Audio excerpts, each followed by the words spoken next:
The Fatimid Caliphate was an Ismaili Shia Islamic caliphate that spanned a large area of North Africa, from the Red Sea in the east to the Atlantic Ocean in the west. The dynasty ruled across the Mediterranean coast of Africa and ultimately made Egypt the center of the caliphate. At its height, the caliphate included, in addition to Egypt, varying areas of the Maghreb, Sudan, Sicily, the Levant, and Hejaz. The Fatimids claimed descent from Fatima bint Muhammad, the daughter of Islamic prophet Muhammad. The Fatimids conquered North Africa and their Fatimid state took shape among the Kutama, in the west of the North African littoral, particularly Algeria, in 909, conquering Raqqada, the Iglebid capital. In 921 the Fatimids established the Tunisian city of Mahdi as their new capital. In 948 they shifted their capital to Al-Mansuriya, near Kairouan in Tunisia. In 969 they conquered Egypt and established Cairo as the capital of their caliphate. Egypt became the political, cultural, and religious center of their empire. The ruling class belonged to the Ismaili branch of Shi'ism, as did the leaders of the dynasty.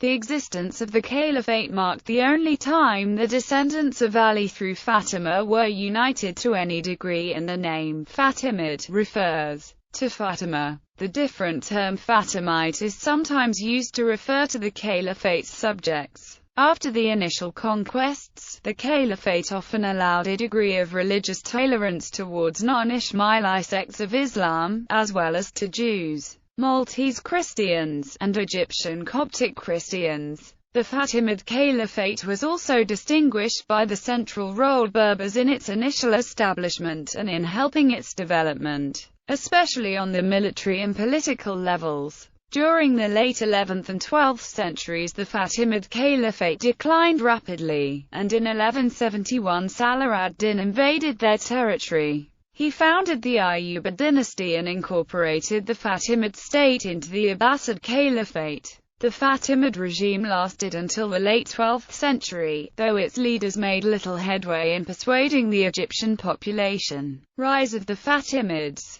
Origins. The Fatimid Caliphate's religious ideology originated in an Ismaili Shia movement launched in Selamiya city, Syria by the 8th Imam, Obeidallah al-Akbar. He claimed descent through Ismail, the 7th Ismaili Imam, from Fatima and her husband Ali ibn Abi Talib, the first Shia Imam. Thus his name was al-Fatimiyun, Fatimid. The 8th to 10th Imams remained hidden and worked for the movement against the period's times rulers. The 11th Imam Obeidallah al-Mahdi Billah, under the guise of being a merchant, and his son had made their way to Sijil Masa, fleeing persecution by the Abbasids, who found their Ismaili Shiite beliefs not only unorthodox, but also threatening to the status quo of their caliphate. According to legend, Obeidallah and his son were fulfilling a prophecy that the Mahdi would come from Mesopotamia to Sijil Masa. They hid among the population of Sijil Masa, then an independent emirate, for 4 years under the countenance of the Midra rulers, specifically one Prince Yasser ibn Midra. Al-Mahdi was supported by dedicated Shiite Abu Abdullah al-Shi'i, and al-Shi'i started his preaching after he encountered a group of Muslim North African during his Hajj. These men bragged about the country of the Kutama in Western Ifriqiya, and the hostility of the Kutama towards, and their complete independence from, the Iglebid rulers.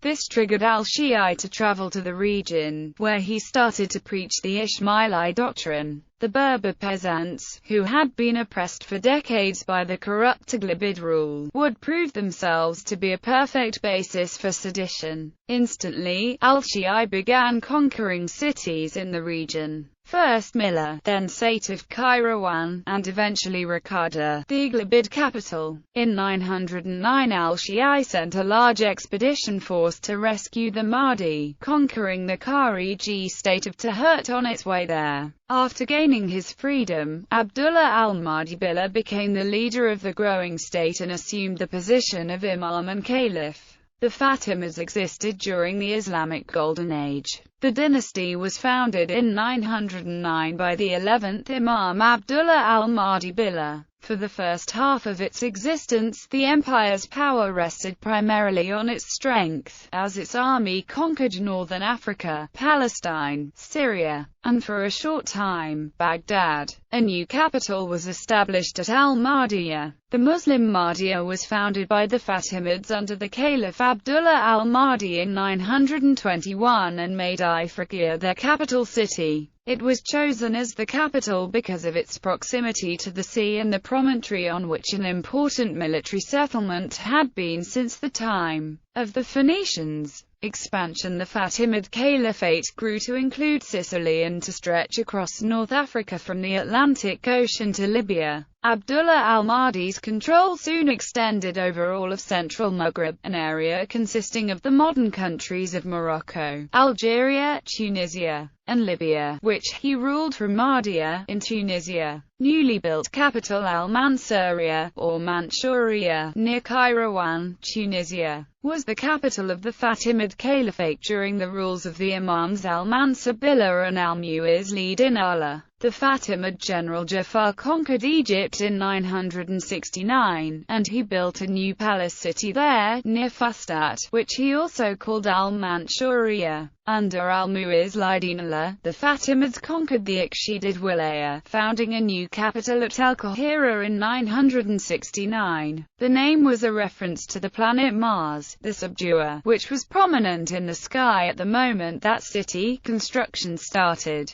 Cairo was intended as a royal enclosure for the Fatimid Caliph and his army, though the actual administrative and economic capital of Egypt was in cities such as Fustat until 1169. After Egypt, the Fatimids continued to conquer the surrounding areas until they ruled from Tunisia to Syria, as well as Sicily. Under the Fatimids, Egypt became the center of an empire that included at its peak parts of North Africa, Sicily, Palestine, Jordan, Lebanon, Syria, the Red Sea coast of Africa, Tihamah, Hejaz, and Yemen. Egypt flourished, and the Fatimids developed an extensive trade network in both the Mediterranean and the Indian Ocean. Their trade and diplomatic ties extended all the way to China and its Song dynasty, which eventually determined the economic course of Egypt during the High Middle Ages. The Fatimid focus on long-distance trade was accompanied by a lack of interest in agriculture and a neglect of the Nile irrigation system. Administration and culture were unlike Western European governments in their era. Advancement in Fatimid state offices was based more on merit than on heredity. Members of other branches of Islam, like the Sunnis, were just as likely to be appointed to government posts as Shiites. Tolerance was extended to non-Muslims such as Christians and Jews, who occupied high levels in government based on ability, and tolerance was set into place to ensure the flow of money from all those who were non-Muslims in order to finance the caliph's large army of Mamluks brought in from Circassia by Genoese merchants.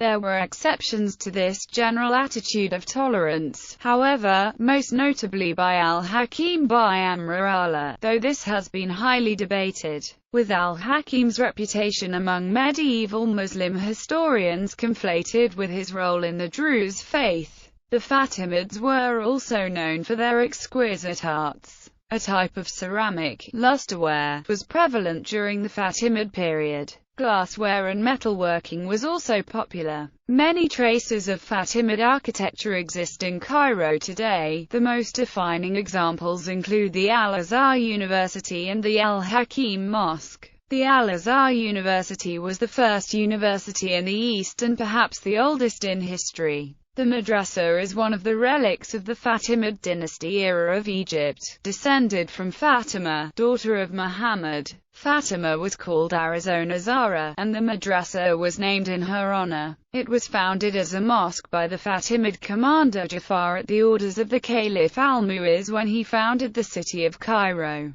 It was in Jamadi al-Awwal in the year 359 AH. Its building was completed on the 9th of Ramadan in the year 361 AH. Both al-Aziz Billah and al-Hakim by Amr Allah added to its premises. It was further repaired, renovated, and extended by al-Mustanzir Billah and al-Hafiz Lidinillah. Fatimid caliphs always encouraged scholars and jurists to have their study circles and gatherings in this mosque, and thus it was turned into a university that has the claim to be considered as the oldest still functioning university. Intellectual life in Egypt during the Fatimid period achieved great progress and activity, due to many scholars who lived in or came to Egypt, as well as the number of books available. Fatimid caliphs gave prominent positions to scholars in their courts, encouraged students, and established libraries in the palaces, so that scholars might expand their knowledge and reap benefits from the work of their predecessors. Perhaps the most significant feature of Fatimid rule was the freedom of thought and reason extended to the people, who could believe in whatever they liked, provided they did not infringe on the rights of others. Fatimids reserved separate pulpits for different Islamic sects, where the scholars expressed their ideas in whatever manner they liked. Fatimids gave patronage to scholars and invited them from every place, spending money on them even when their beliefs conflicted with those of the Fatimids. The history of the Fatimids, from this point of view, is in fact the history of knowledge, literature, and philosophy. It is the history of sacred freedom of expression. The Fatimid palace in Cairo had two parts. It stood in the Khan el-Khalili area at Bain el-Kashran Street. Military system. The Fatimid military was based largely on the Kutama Berber tribesmen brought along on the march to Egypt, and they remained an important part of the military even after Tunisia began to break away. After their successful establishment in Egypt, local Egyptian forces were also incorporated into the army. So the Fatimid army were reinforced by North African soldiers from Algeria to Egypt and the eastern north. A fundamental change occurred when the Fatimid Caliph attempted to push into Syria in the later half of the 10th century. The Fatimids were faced with the now Turkish-dominated forces of the Abbasid Caliph and began to realize the limits of their current military. Thus, during the reign of Abu Mansur Nizar al-Aziz Billah and al-Hakim bi-Amr Allah, the Caliph began incorporating armies of Turks and later black Africans. The army units were generally separated along ethnic lines, thus the Berbers were usually the light cavalry and foot skirmishers, while the Turks were the horse archers or heavy cavalry. The black Africans, Syrians, and Arabs generally acted as the heavy infantry and foot archers. This ethnic-based army system, along with the partial slave status of many of the imported ethnic fighters, would remain fundamentally unchanged in Egypt for many centuries after the fall of the Fatimid Caliph. The Fatimids put all their military power toward the defense of the empire whenever it was menaced by dangers and threats, which they were able to repel, especially during the rule of al-Mu'izz Lidinillah. During his reign, the Byzantine Empire was ruled by Nicephorus II Phocas, who had destroyed the Muslim emirate of Chandax in 961 and conquered Tartus, Al-Masisa, Ain Zabar, and other places, gaining complete control of Iraq and the Syrian borders as well as earning the sobriquet, the Pale Death of the Saracens. With the Fatimids, however, he proved less successful. After renouncing his payments of tribute to the Fatimid caliphs, he sent an expedition to Sicily, but was forced by defeats on land and sea to evacuate the island completely. In 967, he made peace with the Fatimids of Qayrawan and turned to defend himself against their common enemy, Otto I, who had proclaimed himself Western Emperor and had attacked Byzantine possessions in Italy. Civil war and decline. While the ethnic-based army was generally successful on the battlefield, it began to have negative effects on Fatimid internal politics. Traditionally, the Berber element of the army had the strongest sway over political affairs, but as the Turkish element grew more powerful, it began to challenge this. And by 1020 serious riots had begun to break out among the black African troops who were fighting back against a Berber-Turk alliance. By the 1060s, The tentative balance between the different ethnic groups within the Fatimid army collapsed as Egypt was suffering through a serious span of drought and famine. The declining resources accelerated the problems among the different ethnic factions, and outright civil war began,